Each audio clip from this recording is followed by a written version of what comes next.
આગળ વાત કરીએ વિછિયામાં પીજીવીસીએલના અધિકારીને થપ્પડ મારવામાં આવી છે. ઘટના અંગે વાત કરીએ કે હિતેશ ગાબુ નામના વ્યક્તિએ થપ્પડ માર્યાનો આક્ષેપ કર્યો છે.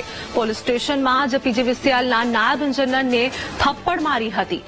તો રૂપાવટી ગામમાં વીજ ચેકિંગમાં ગેરરીતિ પણ ઝડપી પાડવામાં આવી છે.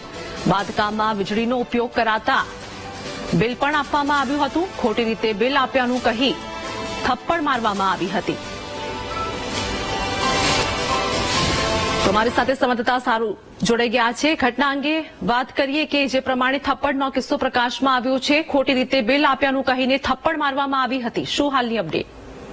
જે વાત કરીએ તો જે વિછિયા તાલુકાના રૂપાવટી ગામે ઇજનેર ગૌરાંગ પટેલ ચેકિંગમાં ગયેલા ત્યારે હિતેશ ગાબુ નામના વ્યક્તિની ઘેરે જે મીટર ચાલુ હતું તે ઘર વપરાશનું મીટર હતું તે બાંધકામમાં એ મીટરનો ઉપયોગ કરતા તેથી તેને બિલ આપ્યું હતું. ત્યારબાદ આને જે હિતેશ ગાબુ છે તેમને આજે ધમપછાડા કરી અને ગૌરંગ પટેલ સાથે માથાકૂટ કરી હતી અને કીધું હતું આ બિલ ખોટી રીતે આપ્યું છે.